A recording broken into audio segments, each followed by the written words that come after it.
दोस्तों, मिथुन चक्रवर्ती एक ऐसा नाम है जो कहने को आम आदमी की तरह, एक आम इंसान की तरह उठकर किस बॉलीवुड के मुकाम तक पहुंचा है ये किसी से छुपा नहीं है। लेकिन 80 के दशक का असली हीरो, असली बादशाह अगर किसी को कहा जाएगा तो मिथुन चक्रवर्ती को कहा जाएगा। ये और बात है कि उस दौर में सनी देओल, जैकी श्रॉफ, अनिल कपूर, गोविंदा जैसे कई कलाकारों का आगमन हो चुका था। लेकिन 80 के दशक का असली बादशाह मिथुन चक्रवर्ती है बॉक्स ऑफिस का। एक से एक नायाब और बेहतरीन फिल्में मिथुन चक्रवर्ती ने दी है। लेकिन 80 के दशक में सबसे बड़ा नुकसान मिथुन चक्रवर्ती को हुआ उनकी शादी करने की वजह से। किशोर कुमार की कहते हैं तीसरी पत्नी थी योगिता बाली।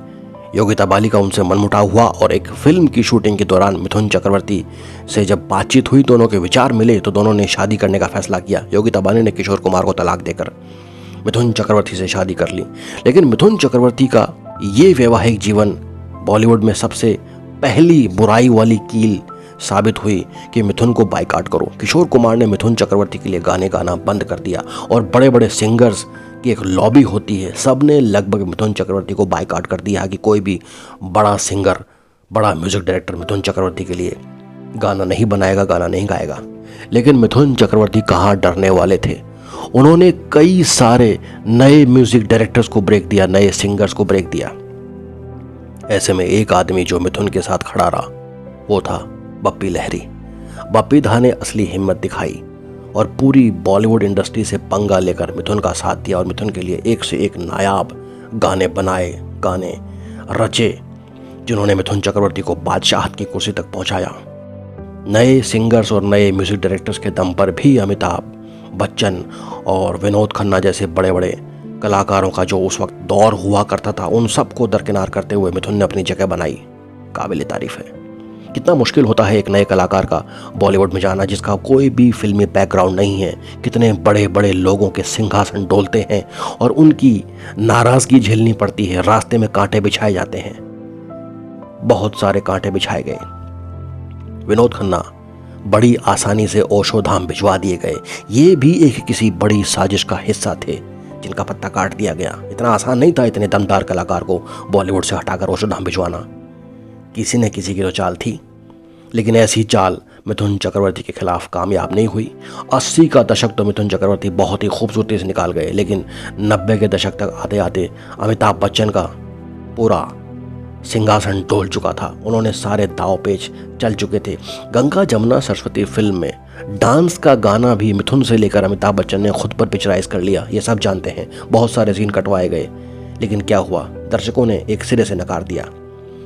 लेकिन 90 के दशक में एक बार फिर से बॉलीवुड में मिथुन चक्रवर्ती के खिलाफ आवाज़ उठी कि कोई भी बड़ा राइटर मिथुन चक्रवर्ती को फिल्म की स्क्रिप्ट नहीं देगा, कोई भी बड़ा डायरेक्टर मिथुन को फिल्म साइन नहीं करेगा, वरना उन्हें बॉलीवुड के बाकी दिग्गजों से नाराज़गी झेलनी पड़ेगी, बॉयकॉट कर दिया जाएगा। इस डर से कई राइटर्स और डायरेक्टर दूर रहे, लेकिन मिथुन कहाँ डरने वाले थे। अपना आशियाना ऊटी बनाने के बाद मिथुन ने फिर से वही दाव खेला। नए नए राइटर्स को मौका देना शुरू किया, नए नए डायरेक्टर्स को मौका देना शुरू किया और नई नई फिल्में की। मीडिया में बहुत उनके खिलाफ उल्टा सीधा छापा गया कि ये तो बी ग्रेड फिल्में करने लग गया है, अब ये ए ग्रेड स्टार नहीं है, ए ग्रेड स्टार तो अमिताभ ही रहेगा। बहुत सारी बातें छपी, लेकिन ए और बी ग्रेड को दरकिनार करते हुए मिथुन सिर्फ फिल्में करते गए। जहां अमिताभ की एक पिक्चर आती वहां मिथुन की 5 फिल्म उसी साल रिलीज होती। उनका यही कहना था कि बस जो जलते हैं तुमसे उनको और जलाओ, जो आपके काम से जलते हैं उनको और काम करके दिखाओ और लोगों को जलाओ। जो जलते रहेंगे वो आपकी जलन में ही ख़त्म हो जाएंगे और आप ऐसे ही आगे बढ़ोगे। यही फलसफा लेकर इस इंसान ने अपनी ज़िंदगी को आगे बढ़ाया है।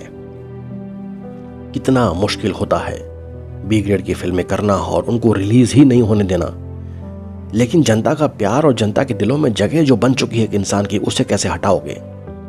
मिथुन चक्रवर्ती के काम को, उसके जज्बात को लोगों ने सराहा है, आंखों पर बिठाया है और आज भी यूट्यूब पर कहते हैं कि सबसे ज़्यादा किसी बॉलीवुड के कलाकार की सर्चिंग है तो वो मिथुन चक्रवर्ती की है। 1.3 बिलियन, लगभग 1.5 अरब की सर्चिंग मिथुन चक्रवर्ती की एक महीने में आकी जाती है यूट्यूब के पैमाने पर। नए नए बॉलीवुड के कलाकारों की कोई सर्चिंग नहीं है। आयुष्मान खुराना हो, वरुण धवन हो, सिद्धार्थ मल्होत्रा हो, इनकी कोई यूट्यूब पे सर्चिंग नहीं है। मिथुन चक्रवर्ती की फिल्में, उनके गाने आज भी देखे जाते हैं सबसे ज़्यादा। तो सोचो इस इंसान ने 80 के दशक में कैसी कयामत ढाई होगी। विपरीत परिस्थितियों के बावजूद भी अपने अभिनय का लोहा मनवाते हुए अपने कैरियर को जिस तरह से निकाला है, अपनी ज़िंदगी की गाड़ी को जिस तरह से मुकाम तक पहुंचाया है, उसके लिए कमाल है। मिथुन दा को सलाम बोलने का दिल करता है। विपरीत परिस्थितियां, बॉलीवुड के बड़े बड़े दिग्गज सबके सिंहासन को डोलते हुए आज ये अपने सिंहासन पर जिस तरह से विराजमान है, बाहर से आए हुए तमाम युवाओं को एक मिसाल के रूप में देखने को मिलता है और लोगों में हिम्मत होती है कि हाँ, वो भी कुछ कर सकते हैं। हर मुकाम पर अलग अलग बॉलीवुड के स्टेप्स पर बाहर से लोग आते हैं और काम करते हैं, और ऐसे ही बाहर से आए हुए किसी साधारण इंसान के मुकाम को देखकर उनमें हौसला आता है, हिम्मत आती है और वो करते हैं। तमाम मुश्किलों के बावजूद सिंहासन पर बैठने वाले इस इंसान को सलाम है। लोगों को हंसाया है, रुलाया है, और आज भी लोगों को गुदगुदाने में इनका काम, इनका योगदान सराहनीय है। लोगों को मनोरंजन देने में आज भी इनका सिनेमा, पिछले 50 साल का जो सिनेमा है, वो आज भी कारगर है। दुनिया के कोने कोने में बैठे हुए लोग आज भी मिथुन चक्रवर्ती की फिल्में देखते हैं, रोमांचित होते हैं, दिन भर की थकान उतारते हैं। सलाम है ऐसे इंसान को। वाह मिथुन दा, वाह। दोस्तों, विचार जहन में आया, सोचा आपके साथ साझा करूं। उम्मीद है आपको वीडियो पसंद आएगा। धन्यवाद।